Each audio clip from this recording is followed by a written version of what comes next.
Hey, everyone. I've got another student highlight I want to bring to you. And I can't tell you how excited this one makes me because it uncovers so much of what I talk about when it's like, you got to keep digging. I want you guys to meet Melissa and Jordan. Say hi. Hey, happy to be here. I have known these guys forever and a day, but I have watched them go from doing business to going to a whole different level and being true deal makers. As we say, they're closing more deals because here's why. They understand the concept of pillar 4, which is smart investing strategies and really maximizing the different ways to do deals, which gives them a better opportunity to close more leads that come in. And so I wanted to bring them on because they've got a pretty cool story that I think you all should pay attention to. And they used some creative strategies to take these deals down. But listen. The most important part is they were using a free lead by picking up the phone, and one seller ended up with 2 deals. So Jordan, Melissa, thanks for being here. Yeah, absolutely. Thank you for having us. Yeah. Man, you guys are just doing the business. And that's what's so powerful about this, right? Is you're doing the business, you're working leads, you're finding ways to get deals done. You're obviously uncovering problems to figure out. I think you guys probably know better than most people that get started is it's not buying the house what you're going after. You're trying to find the problem to solve. Yeah. You guys lean in on a lot of creative strategies more than anything, and that requires you to find the problem. Exactly. Yeah, they don't have a problem, or if you can't find the problem to solve, then they're never going to agree to even sell you their house usually. I say this over and over and over again. Right? You got to find the problem. Yeah, right. So just to be fair with everybody, Melissa and Jordan absolutely were one of my coaching students. So I don't want to mislead anyone that they read one of my books and all this, but we work together as coach and I guess student relationship. And I love that time with you guys because you were so much into, you just wanted to learn, you wanted to know, you weren't shy about asking me questions, and that was so important, right? I mean, it was so important to your journey. So, but let's just go back. Let me ask you a question I ask everybody. Well, 2 very important questions. Number 1, what was it? What in your journey from going from where you were to being real estate investors? What was the moment? What was the book? What was something that someone said? Like, what was a video you watched? What was that moment that you said, hey, I think I'm going to be one of these crazy investors out here and get into real estate investing? What was that moment for you guys? Yeah. Do you want to talk about that? Or Sure. Yeah. So I'll try to make this story kind of brief. Jordan and I both work full-time as mechanical engineers. And I had a coworker who I heard was leaving. I'm like, where are you going? Are you going to a new company? He said, no, I started my own business. You started your own business. What are you doing? He said, I'm actually just doing some private labeling, and I started my own Amazon company, and I just sell paper products, envelopes. And he said, I'm losing money by being here working for my employer. I got to leave. That's what he told his boss when he left. He said, I'm losing too much money by here. Yeah. And this was a great employee. Okay. I love it. And I was just dumbfounded. You started your own company. You sit a couple feet away from me. I had no idea. And now you're leaving. I remember him telling you, like, he basically got on this schedule of like going to Starbucks in the morning at like 5 o'clock and working on his business before he went to work in the morning. Go to work. Yeah. Then come home and work on it some more. Yeah. And it was so inspiring to me that someone I know, literally him and I started the same exact week at the company. He was only a few years older than me. And he took off and he did this just in his own free time. And he worked really hard. I was so inspired. And I was like, well, teach me everything, you know. Right. And, he talked to me personally what he did about a blog first, and then Amazon affiliates. And he said, the first book you need to read is Rich Dad, Poor Dad. And I said, okay, I'm going to go home and read it. Yeah. I read it, and I just caught this inspired to be an entrepreneur. And, you know, Robert Kiyosaki talks about the different quadrants. If you're in the employee or the self-employed, you want to move to the business or the investor quadrant. Right. And that book really got my appetite hungry to be an entrepreneur, but I didn't know how to do anything. Yeah. And I knew Robert Kiyosaki, he was in the real estate business, but I didn't know how. So just looking for just different business opportunities. One day Jordan comes home from work and he was working with another guy that said that, you know, he had a portfolio of how many houses? Like seven rental properties or something like that. Yeah. And he told Jordan, he's like, hey, you're young. You should just start buying one every year. And by the time, you know, you're this or that age, you're going to have a great little retirement package. You'd have $1 million portfolio. And Jordan comes home and he's like, well, hey, what if we bought some rental properties? I said, yes, that is the sign I needed, because we both have to be in on this. Yeah. We can't be doing, you know, separate things. I think that's what makes you guys so special, honestly, is that as long as I've known you, you guys show up to the same things, you're involved in the same things, you have the same outlook, you have the same goals. And for a couple to accelerate as fast as you guys have, I think that is a core factor to that. It is. You know, because look, as a coach, I work with a lot of people all over this great country and internationally, where a lot of times their spouses aren't on board. Yeah. You know, I'm telling you, I say it all the time. Like, I couldn't do it. If it was just me and you know, she's like, that's your thing, do it. Or, you know, or they're like, I don't know about that. There's no way. It's just not going to work. There's Not no for, I way. mean, and the hard thing about real estate is you can't just really dabble in it. Yeah. I mean, okay, sure. You can go about, if you wanted to go buy a property, you Turnkey. know, Well, I get what you're saying. If you wanted to buy one Yeah. house a year, okay, great. But Yeah. here's what happens. You buy one house and you see I just increased my net worth by this. Yes. And why would I only buy one a year? Exactly. That's what we did. And, you know, so yeah. So we had no training. At this point, I don't think we even did any type of YouTube we hadn't done education. anything. Right. My aunt flips houses, so she knew of her general contractor had one that he was working on. We bought it pretty much just turnkey. I had my cousin and her friend from college rented it out. It was just a traditional rental. I mean, we didn't know anything.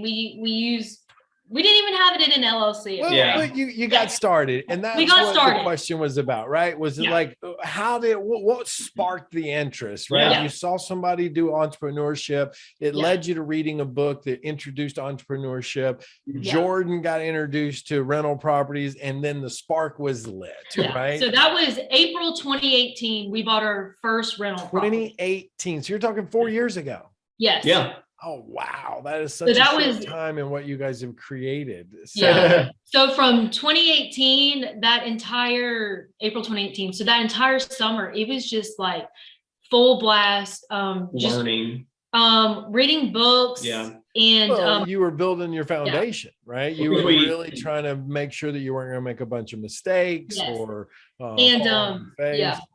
big time watching YouTube videos out there. Yeah. YouTube University gets more people confused than anything. Yeah. You know, so I mean, because our thing was that we had put we actually put 25% down on this house when we bought it. And so that just like deflated our bank account, right? I mean, that's the case for a lot of people, but we were like, we're not happy with just one. Like we want to replace our engineer salary so we can. I remember, I'll never forget, you guys came in the first time. Well, I don't know if it was the first time, but we were at the back of a meeting and you said, look, we want to buy more houses without using our money. Yep. Yeah, exactly. Yeah. That's what we leaned into. That's the perfect idea, like, right? Yeah. But let's talk about that. So let's go from we now everybody knows, hey, sometimes that little spark is all you need, and now you got to move forward with it. And it's not about, and I appreciate you saying that, it's not about running out and doing a deal in the first 3 months. You went out and did it the right way. You went out and said, look, if we're going to do this, let's put some time in to really understand our foundation, what we're trying to do, which is a big part of what we teach on, right? I mean, we teach on 4 pillars: foundation, prospect to contract, contract to close, and then the smart investings. So let's dig into that. and I want to talk about this deal. So talk to me, one, about this deal, this lady you found that you found these problems, and you were cold calling this lady. Yep. Let's talk about that, because that's part of pillar number 2, which is what we refer to as a lead network. And we tell people all the time, look, there's a lot of leads out there that you don't have to pay for if you'll just get on the phone with them and actually have a conversation and look for the problem. So you're on the phone with this lady. Let's jump right to that phone call, right? You were on the phone with this lady. Talk to me about that conversation. Like, how did that go? And how were you able to find the problem? Honestly, it wasn't even on the phone call that I really diagnosed a problem. I mean, I could sense it a little bit. But these cold calls are so out of the blue. I didn't feel like, I just kind of sensed the energy. I didn't want to bombard her with a bunch of questions, just like she's on her way to work, driving in her car, and she gets this random call. Like, I was just happy she answered and talked to me, I opened up with, hey, I'm a house buyer in the area. Was wondering if you'd like an offer on your house on, Happy Street. And so she's like, you know what? Yeah, I do need to sell my house. And I was like, okay, well, I know this is out of the blue, but wanted to take some time to talk to you about it. And I think at that point, we just set up a time to go meet at the property. I could just tell. From the sense it, and you didn't force it, right? You knew.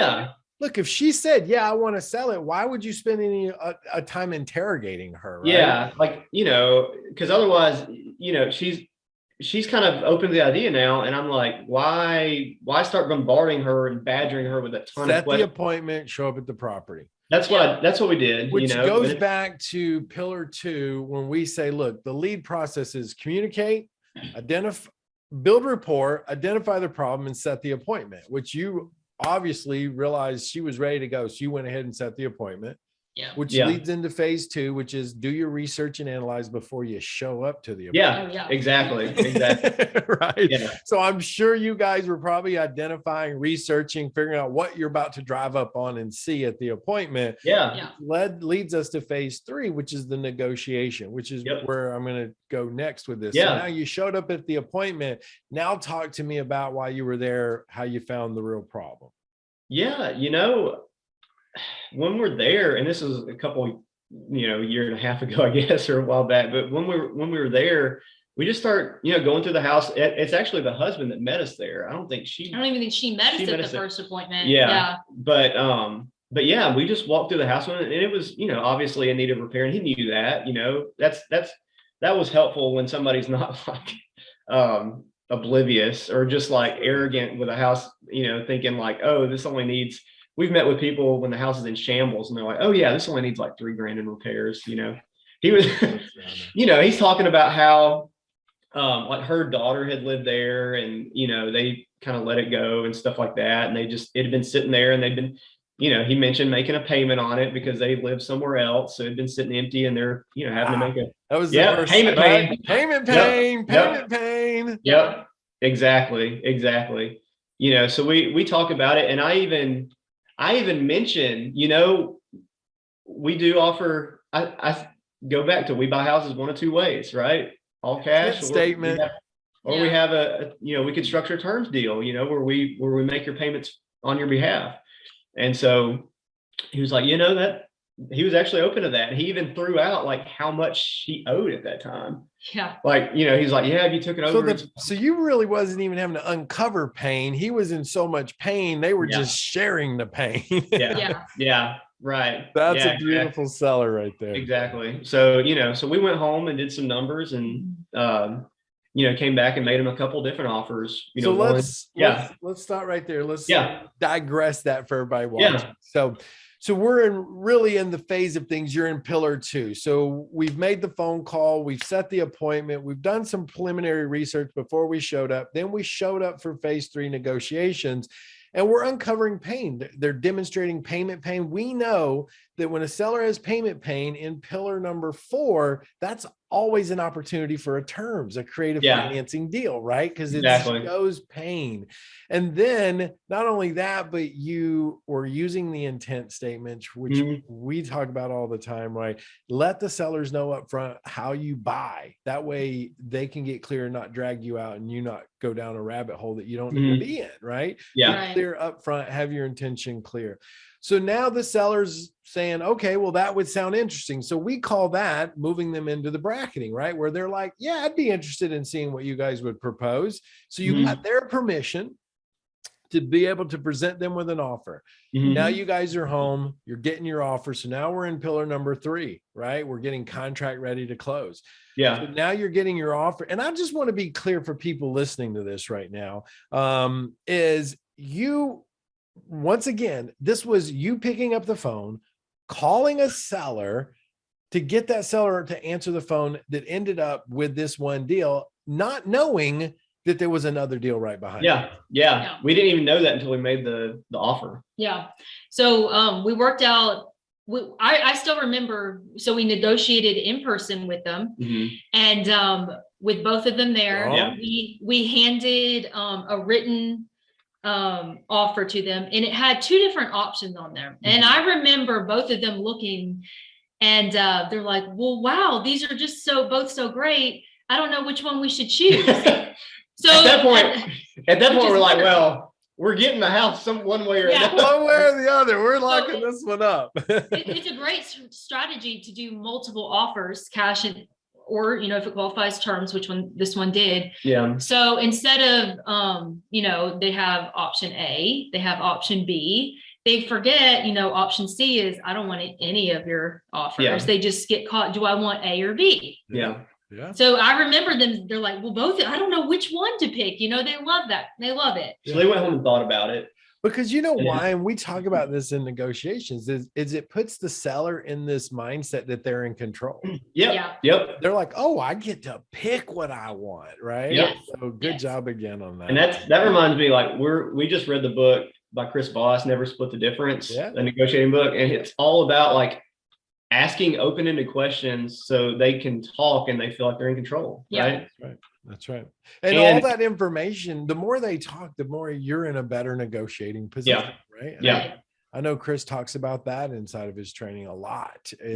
Listen for the key words, listen for their tonality, understand that there's a problem behind the problem. Right. So you got them the 2 options. Obviously, they picked one of the terms programs, more of a creative financing deal, which we won't get into too much detail here, but it was more of a sub 2 type structure. So that now you're coming home, you've got this deal. Not only did you get this deal, but you ended up getting a deal. You locked it up as is with about $70,000 of equity in it. Needed some work though, but it had about $70,000 worth of equity in. This is just the first deal, right? Right. So that was the wife's house. So the wife used to live in Huntsville and the husband used to live in Pelham, Alabama. Well, when they got married, they bought a house together in Athens. So now there's a total of 3 houses between the 2 of them. Okay.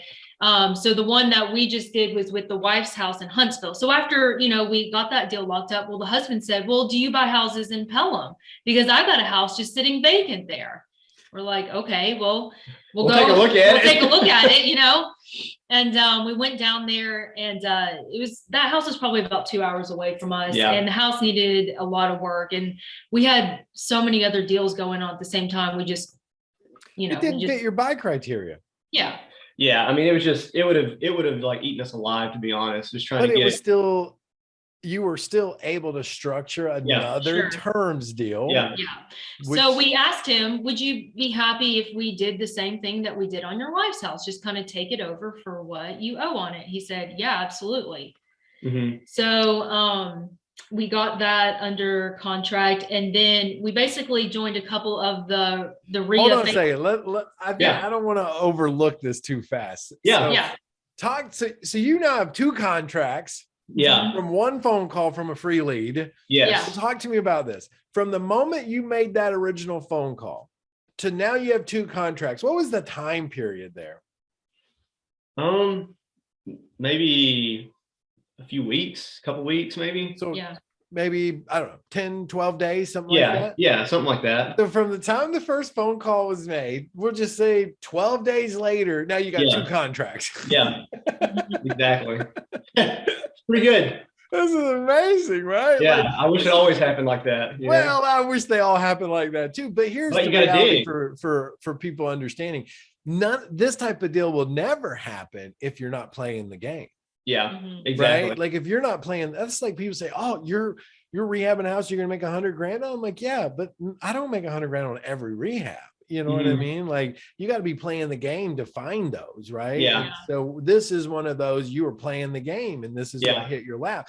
But to talk about that one step further, the original problem was the seller might wanted to sell the house. What you kept uncovering as you were producing a solution to a problem was Yeah. that there was another problem, which was the husband that had a property, and that would have Yeah. never came to the surface if you guys weren't being professionals, weren't coming prepared and showing that you're working with integrity and here's what we can do. And you made them feel comfortable. You made Yeah. them feel like they were in control. And that if that would have never happened, that husband would have never been like, "Oh, we've got another one for you." Yeah. Yeah. I Mhm. mean, like they have to trust you on a creative financing deal because like you're going to be paying them over time. And like Yeah. if they think you're sketchy, then there's no way they're going to agree to it. Yeah.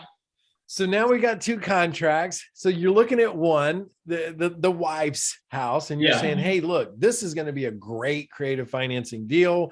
We've got equity in it. We could put a little work into it, and then we could rent this thing out and make some great cash flow." So Yeah. on her deal, not only you did a double strategy on that one, right? Not Yeah. only did you get creative financing in place with the seller and took over payments, but then you identified that the cash flow in it was strong. So you then went and bird it out into a long-term loan. That's right. And so once you bird it out, what was your monthly cash flow on this property? About $400 a month. So let's let everybody listen to this. So I love these stories.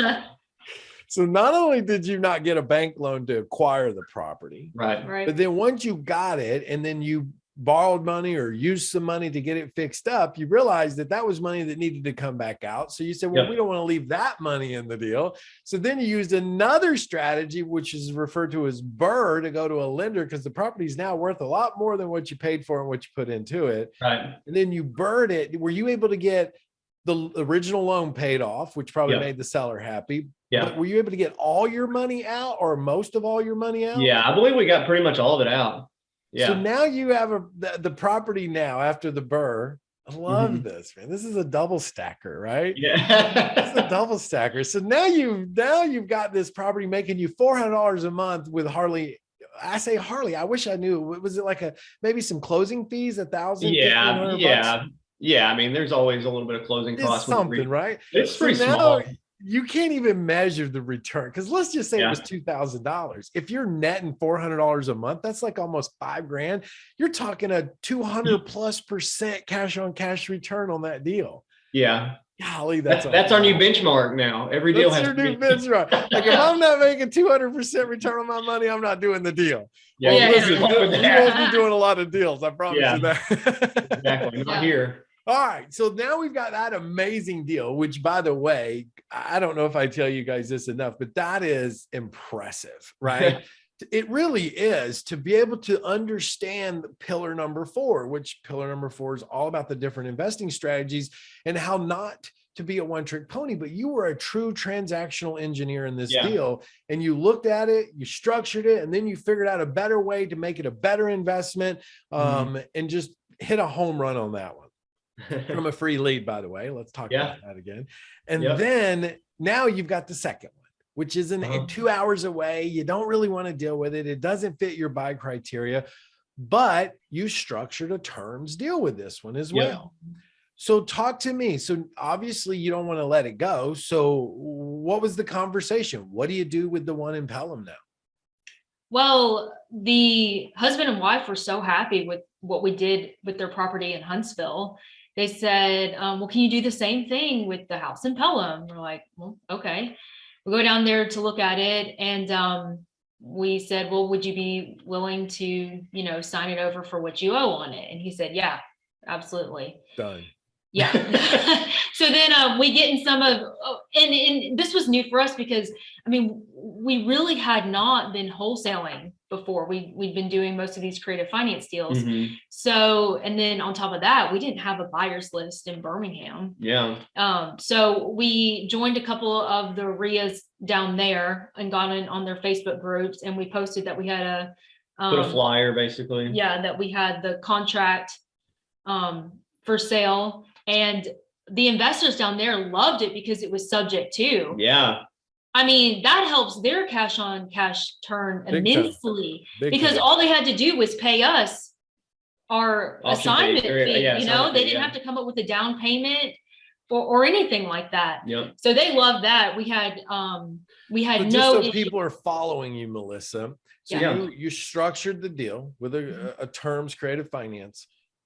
And then you just said, look, we're not going to keep it. It's too far away. So let's go find a buyer that we can assign our terms Mhm. to them and get paid a wholesale fee. Yep. And now they're happy because they don't have to get a bank loan. Yes. And Mhm. so in that one seller, you not only got a creative finance deal with 70,000 in equity that you then bird out into a $400 a month cash flow deal. On the second deal, you went ahead and turned it around and did a wholesale on that. So you did 3 of the pillar 4 investing strategies with one seller. Yeah. Yeah. Yeah, that's right. That's amazing. You guys don't understand. Like, that's amazing that you think that way, you know, because you've immersed yourself into the training and the specialized knowledge that you're looking at everything in a different way, right? Yeah. You're looking at it from a different point because most investors, and you know this, we talk to them all the time. They only see one thing.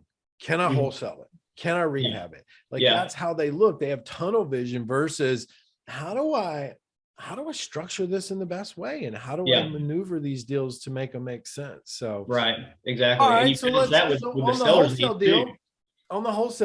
deal, the one you don't want, Mhm. you got it under contract. 24 hours later, you go meet a buyer. Mhm. Mhm. And what did the buyer pay you in 24 hours? $5,000. Yeah. Wrote us a check right the- there on the on the spot. spot. On the They spot. wanted, it was the first people we showed it to. And Yeah. honestly, it was kind of a fight between all the people who wanted the houses, but Yeah. you know, she was the first one. I will write you a check right now. She wrote Jordan a check right out there on the front lawn. Yeah. And she was like, when can I start on Yeah. this house? Yeah. And they flipped it, did an awesome job with it too. Yeah. It was, And, incredible. I think Incredible finish. with the ARV, we were predicting between the time where she bought it and then when she actually finished it, I mean, the market appreciated so much, and it was in a good area in Pelham. Oh yeah. We followed it on Zillow to see what she sold it for. It was Way way more than we were even predicting in the ARV. Yeah. So Yeah. they did well. Mhm. So, you know, But and you know what though? That's the point of it is it was an extra lead that you didn't Yeah. know you were going to get, right? right. It And I paid mean- $5,000 in 24 hours. Yeah. And now you're I on to mean- the next deal.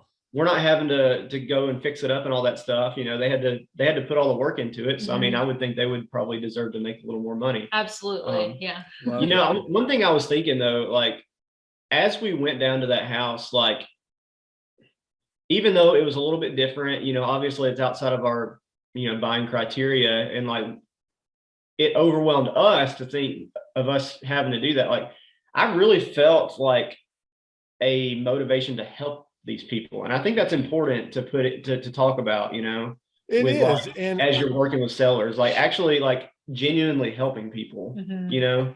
well, and that's exactly what you guys did. You didn't ride the seller out. You burned out the deal as fast as you probably could have, and it Yeah. really put them in a great position.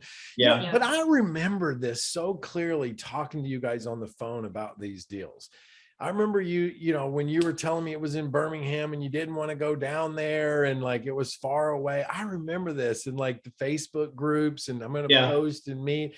I remember this. And I remember you stressing out about that deal about like, well, I don't know if I want to be driving 2 hours to go rehab a house. And I was like, well, then don't. Yeah. Like, Yeah. I remember this so well. Yeah. That's a beautiful thing though, when you're in it with someone and you see the after effect. Now, I didn't realize on the one with the wife, all that other creative stuff happened. Like that was really new, good information. But yeah, not only was there is for the house in Pelham, not only was there payment pain, but it was hard on not only him, but like all the neighbors. So we got to know the neighbors while we were down there. Right. And the neighbors next door were kind enough where, they would keep his yard cut because he was about to get fined $250 from the city because his grass was overgrown, and he didn't have the time because he had a job. He was in the medical industry. He didn't have time to go down there just to cut the grass. So, and then, they didn't have to keep an eye on it because it was vacant. So people weren't breaking in. So it helped the neighbors out as well, helped the whole neighborhood. So, it wasn't such an eyesore for this one very noticeably vacant house. Yeah. It helped him not having to upkeep it and the payment pain. Yeah. And then it helped another local investor down there who it was ecstatic to get this lead. Yeah. Right. And that is what we call a true win-win-win situation. Mm-hmm. That is what that really is, right? Is a true win-win. To your point, Jordan, about coming at this with good intention, right? Yeah. Not just how to, and I don't know, I say it, but I don't know if people hear it enough, is like, look, don't go in trying to just find a deal or buy a house. Like, go in trying to solve a problem. Yeah. The bigger the problem, the more profit you'll always make. Yeah. Because you're solving a problem and sellers can feel that when you're just trying to take the house. Yeah. And you're like, I don't think you're really looking out for my benefit. Right. And I think when you're intentional and you have integrity and you really do want to uncover, is there a problem and can I actually solve that problem? Yeah. Right? Yeah. We have a lot of, how I am about this, a lot of bad wholesalers out there that could care less if they solve the problem or not. They just want a contract. Mm-hmm. Yeah. And if they can't sell it, oh, well, that's on the seller. Right. Yeah. I just can't deal with that. I know enough. You guys aren't bred that way. You guys walk with high integrity. And I think that says a lot about who you guys are as human beings is the right way to say that. Right. And so I just, I can't tell you how I'm excited I am about your guys' journey and where you're still yet to reach, what I mean? Because there's so much more potential for you guys. This story is amazing. People need to hear this story. This is a student highlight story like none other, I would say, right? Because of you got it from a free lead, it turned into 2 deals. You ended up working 3 investing strategies with 1 seller lead that came in. You structured the deals in ways that made sense for sellers and you took them through pillar 2. There's so much, right? Like, if we had 3 hours, we could probably keep digging into this deal. You know what I mean? So I just think it's important that people, one, they get to know you guys. And if they don't know you guys, they should reach out to you guys and get to know you. And if they got deals that they can't close, they should be reaching out to you guys and saying, hey, look, absolutely. Here's Melissa and here's Jordan. And, we do business. What's the name of your company? Let everybody know the name of your company. Yeah. Momentum Property Solutions. Momentum Property Solutions. And what's the phone number to your company? 256-464-2844. Okay. Now, if you get like 1,000 phone calls from people all over, you'll be like, that video, take our phone number. Yeah. No. If they made it this far, man, like, I think they deserve to get, call and talk. Yeah. I just think it's great. You guys are really good people. And this deal was, it's one of the greatest deals, to be able to interview a student and talk about, what that deal looked like and how it unfolded. So I'm going to ask you, we're going to kind of wrap this up, but I'm going to ask you some questions. So tell me, because we work together, and I just want people to understand, like, obviously I'm a believer in coaching. Obviously you guys are a believer in coaching, but what was the problem that you were having, or where were you at in your business that you said, look, I really need to get some outside look, some consulting, some coaching to help us what was that problem that coaching helped overcome for you? Yeah. I'll take it. Sure. Yeah. So, lead generation, 100%. Like, we were doing deals before, but it was like every deal we did, when we were kind of coming to the end of the project or something, the question was always, well, where's our next deal going to come from? That lag period, right? Yeah, exactly. Yeah. Exactly. So that's, I mean, and my thing is, like, I think if you ask like every investor in this market and in most markets, like if you're realistic about it, like 95% would probably say their biggest obstacle is lead generation. Oh, yeah, absolutely. 100%. Yeah. I mean, that was like James, another student, he had the same problem. And I'll never forget, he wrote us a testimony. It said, look, most investors say they can't get deals. I got too many. I was like, that's the name of it, right? But you know what? You gotta do the lead networks. You gotta make the phone calls. You gotta put the time in, right? Yeah, it's not gonna just fall in your lap. So that's awesome, man. All right, I'm gonna ask you another question. So what exactly did you like the most when it comes to, like, say, like how we work together, how we were coaching in the coaching program? What was it that you liked the most about it? Honestly, like just having constant contact. Like, I mean, anything we came across, you know, because there's just so many issues you run into, and just being able to reach out, you know, just whenever we had an issue and said, hey, Zach, what do you think about this? Yeah. That's huge. I mean, just having that in your arsenal, you know, having somebody that's experienced in your corner, you know, that you can go to, you have so much more confidence, you know? Yeah. It's like, that we call it stagnation of fear, right? Stagnation of fear is, I don't know if this is the right thing. So this stagnation period lies because they have no one to talk to or ask. Yeah. Right? And then by the time they do get somebody, the deal's gone. Yeah. It's just hard, you know, when it's like, you don't even know what you don't know until you're out there trying to make these deals. And it's just like, there's no book or YouTube video or article on Bigger Pockets that can, like, you know, explain exactly what you need or what you're going through. Yeah. And it was just so nice to be able to pick up the phone and vox you, and to know that you had the experience, we looked at a couple of mobile home parks and you're like, yeah, been there, done that. We had never done that. And then I think recently we were talking to you about doing a commercial deal, and that was brand new for us. And you're like, yep, been there, done that. Yep. Of course, single family homes. That you've I done. remember that commercial deal. I was like, look, these are all the things you need to know about.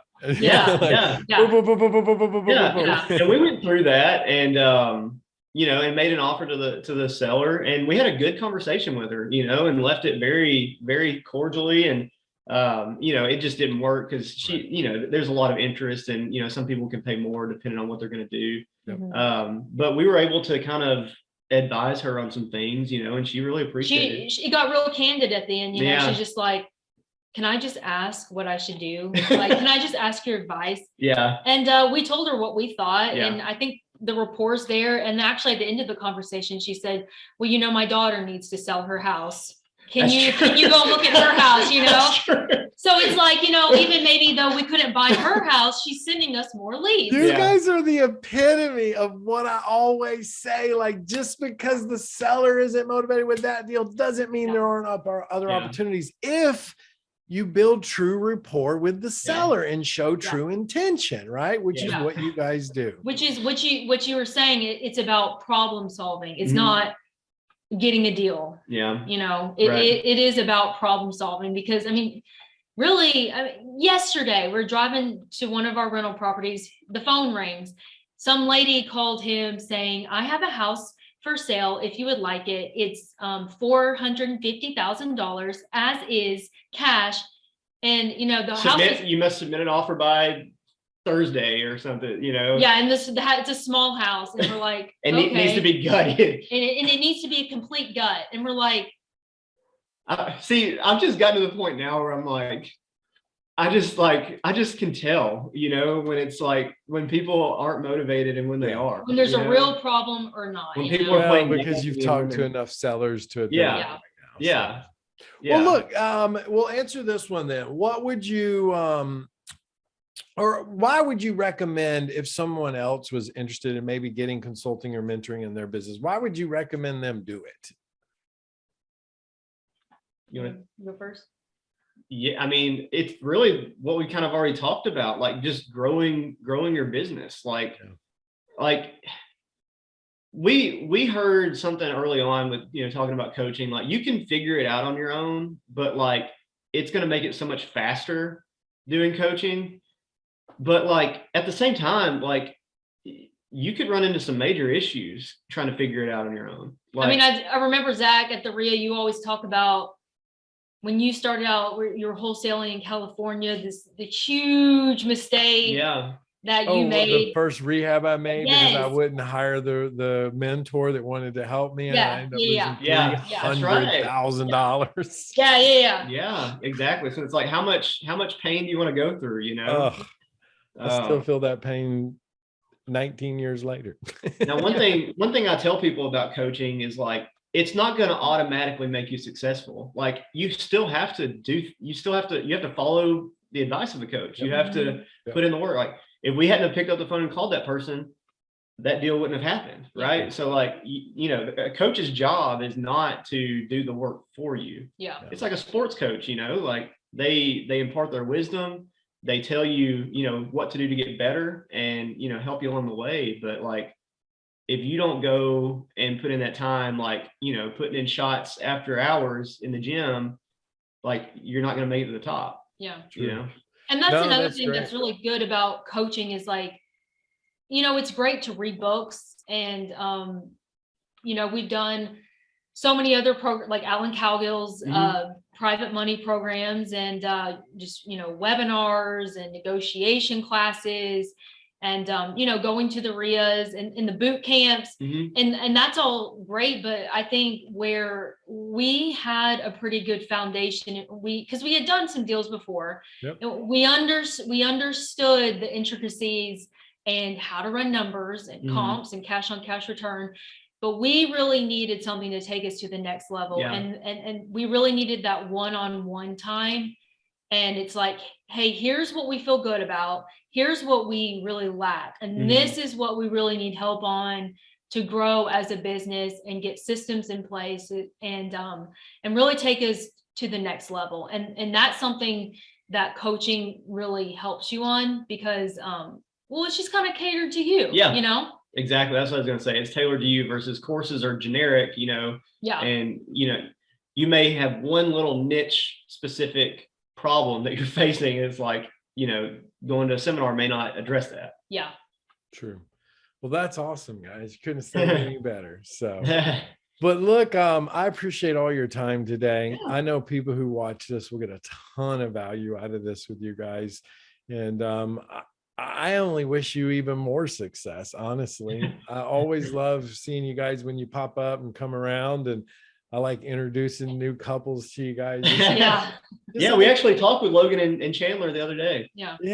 Just so they can see, like, look at how this couple works, like, let's be like them. And so I just think it's great. And I appreciate you guys. And I appreciate all the support you've given me over the years too. So it means a lot to me. So Absolutely.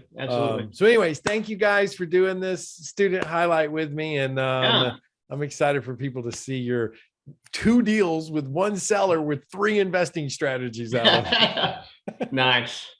All right. Well, listen, until next time, I will see you guys real soon. And I hope you guys watching this made it all the way to the end.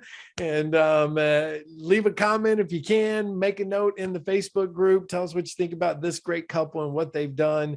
And give them a shout out if you see them. If you have a deal that you don't know what to do with it, send it to them. They'll figure it out. Absolutely. All right, guys, listen, until next time, thanks for being here. Okay. All right. Thanks, Zach. All right. Bye, guys. Bye. Talk to you later. All right.